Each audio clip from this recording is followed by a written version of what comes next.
unsere kleinen Our Gedanken. little thoughts. أفكارنا الصغيرة. 我们的小想 Nossos 法 pequenos Mentire pensamentos. nostre gânduri. 우리는 작은 생각. Наши маленькие мысли. Nos petites réflexions, Delta FM 90.2. Alors salut tout le monde, donc vous êtes bien dans nos petites réflexions, émission 17. Et aujourd'hui, eh bien, on n'est que toutes les deux avec Oriane. Alors, what's up? C'est quoi ce début là? Eh bah ça va.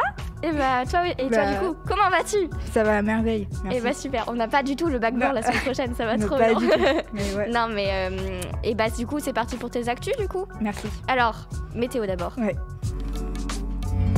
Alors, rebonjour du coup à toutes et à tous. Alors, côté météo, demain, Poitiers et Jaunet-Marigny seront ensoleillés.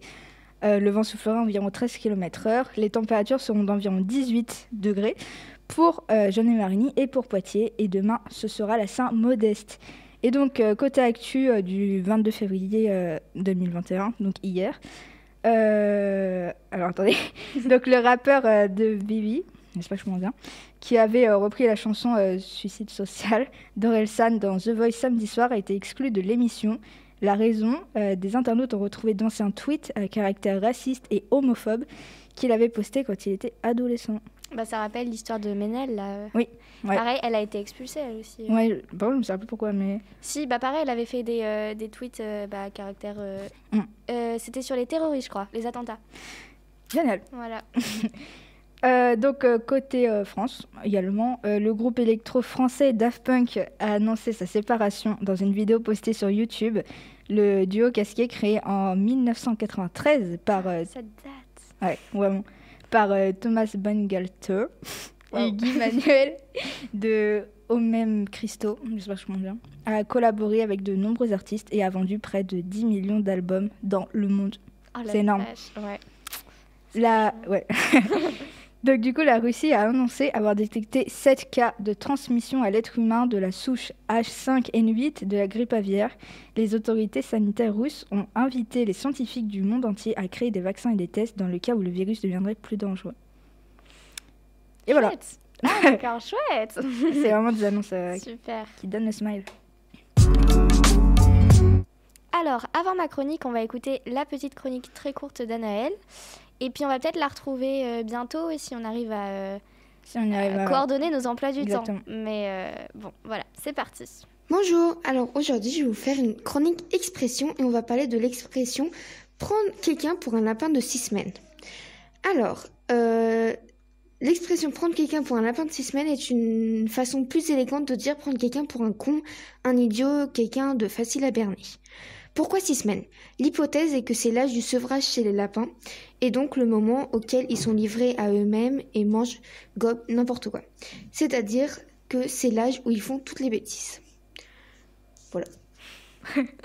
Eh ben chouette. Merci Anaël, du coup, Merci à toi. si tu nous écoutes. Et puis, c'est à moi.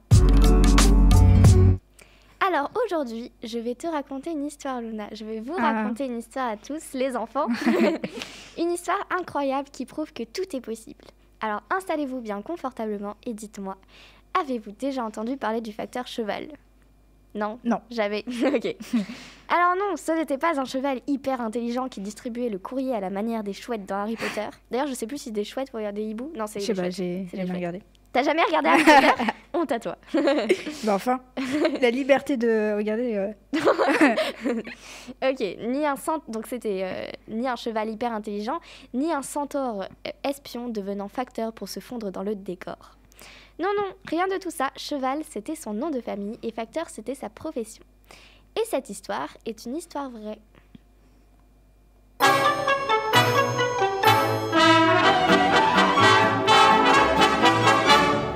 Dans chaque village, on connaît le facteur.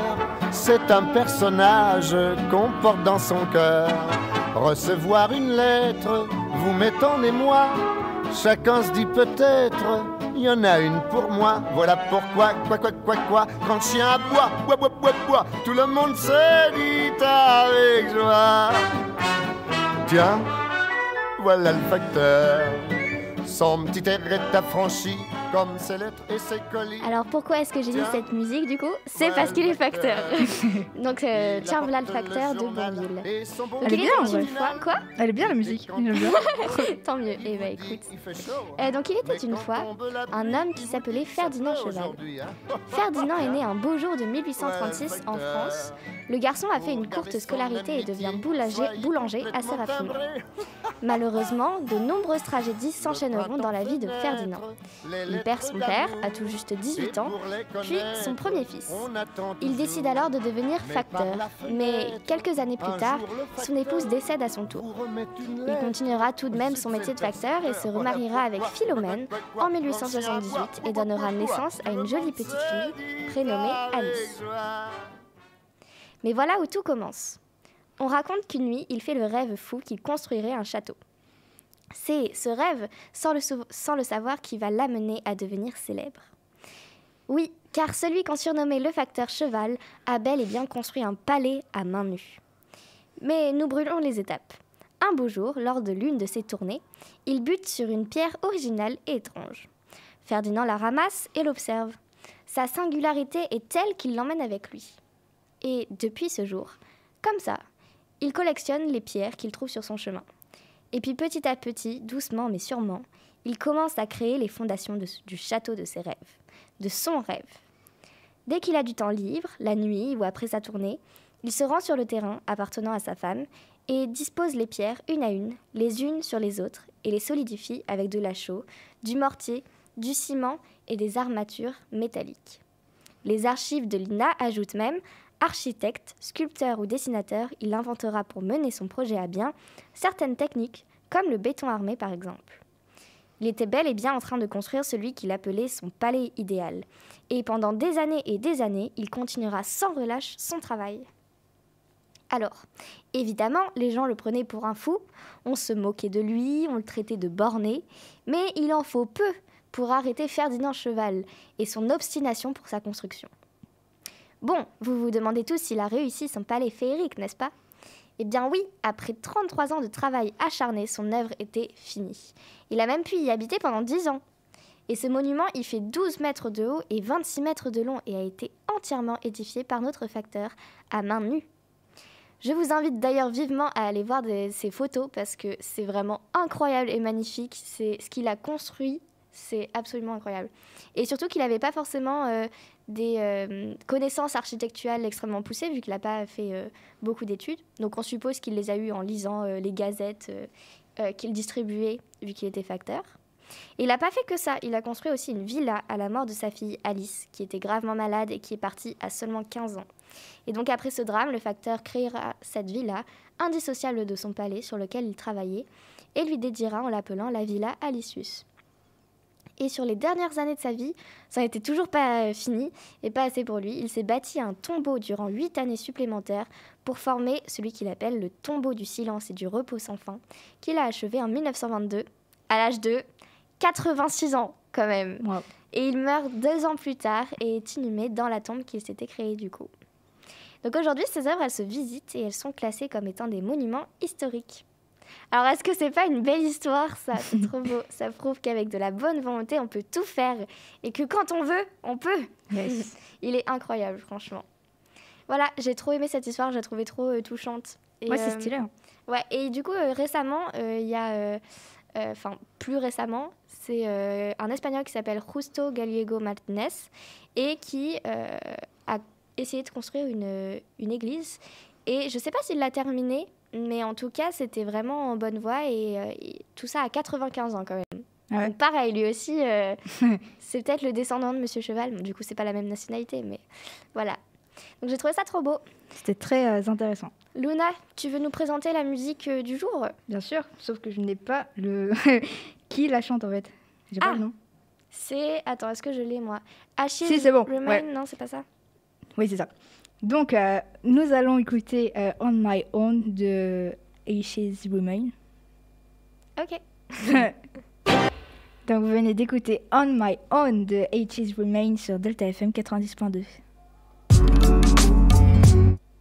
Eh ben merci Luna, ça envoie ta musique, dis donc là. Ah, j'aime trop, elle est trop belle. Non mais c'est vrai, c'est sympa. Et bah ending du coup. Ouais.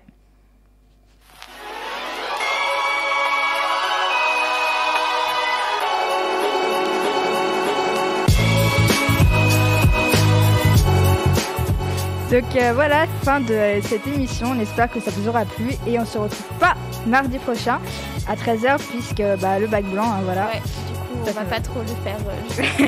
On verra, mais peut-être vendredi, on sait pas trop. Ouais, enfin, vendredi la sait semaine pas trop. prochaine. Bon, je sais pas, c'est un peu nul comme rendez-vous du coup, mais Ouais. en tout cas, mardi d'après, c'est sûr Voilà. qu'on se retrouve. Exactement. Mais voilà, peut-être pas la semaine prochaine. Ouais. Et du coup, bien sûr, vous pouvez écouter ou réécouter cet épisode sur vos plateformes de streaming audio ou bien sur le site de Delta FM à l'adresse lp2i.radio-delta.fr. Salut.